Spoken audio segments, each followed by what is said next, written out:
Ni wakati wa michezo na burudani. Michezo na burudani. Nikupe nyepesi tu za uhamisho ama tetesi za uhamisho wa wachezaji katika bara ya Ulaya. Klabu ya Liverpool sasa hivi kwa jinsi walivyo wamewasha taa kweli kweli. Sasa hivi tunavyozungumza wameonyesha nia ya kuweza kutafuta saini ya mchezaji wa klabu ya Paris Saint-Germain.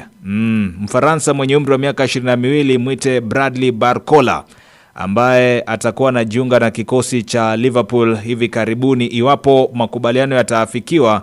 Na hii ni licha ya kwamba wamekwisha kumaliza makubaliano na klabu ya Bayer Leverkusen ya kuweza kuwahi saini yake kiungo mkabaji ama kiungo mshambuliaji wa Ujerumani Florian Wirtz mwenye umri wa miaka 22.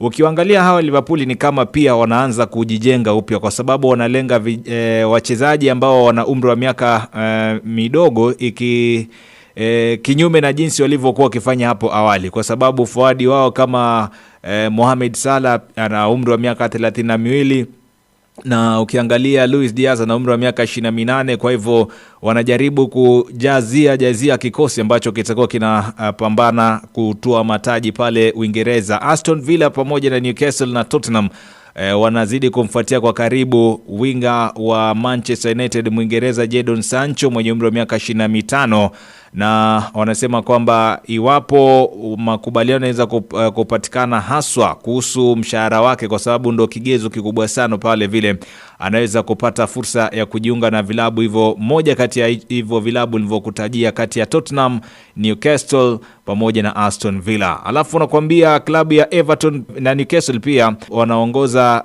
kile kikosi cha vilabu ambavyo vinawinda saini yake Mwingereza Jack Grealish mwenye umri wa miaka 29 kutoka klabu ya Manchester City, japo pia kizungumkuti kipo pale kwenye mshahara, kwani ule mkataba ambao uko nao pale City ni mkataba mnene ambao kidogo unaweza kugharimu hivyo vilabu hela ndefu tu, lakini tutakuwa tunafuatia kwa karibu tuone mambo yanakwendaje. Nao sasa baada ya kuweza kupata makubaliano ya kuweza kumruhusu Florian Wirtz aweze kuelekea pale Liverpool, Bayer Leverkusen wanaangalia kabisa uwezekano wa kuweza kusajili beki ambaye anakwenda kwa jina la Jarell Quansah.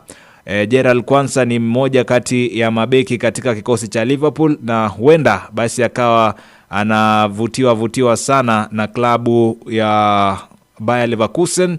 Na Uruguay yule mshambuliaji Darwin Núñez vile huenda, yani uwezekano mkubwa upo sana atakuwa anaondoka pale Liverpool na kujiunga na klabu ya Al Hilal ya Saudi Pro League kule, ili kuweza kuendeleza mchakato wake wa kucheza soka. Haya najiri wakati ambapo juhudi zake za kutafuta klabu ya kule Ulaya ikiwa bado inagonga mwamba, pia kutokana na mkataba alionao pale katika klabu ya Liverpool, yani mkataba mnono kiasi kwamba vilabu vingine vinapoangalia mambo yanakuwa hayajiendei. Zipo taarifa nyingi tu sana msikizaji, na naamini utakuwa unazipata hizo kwenye Fusuli la Sport ya awamu zilizosalia, saa 5 dakika 45, saa 10 dakika 45 na saa 12 unusu jioni. Basi utakuwa unafahamishwa mambo yanakwendaje sehemu za pili. Michezo na burudani.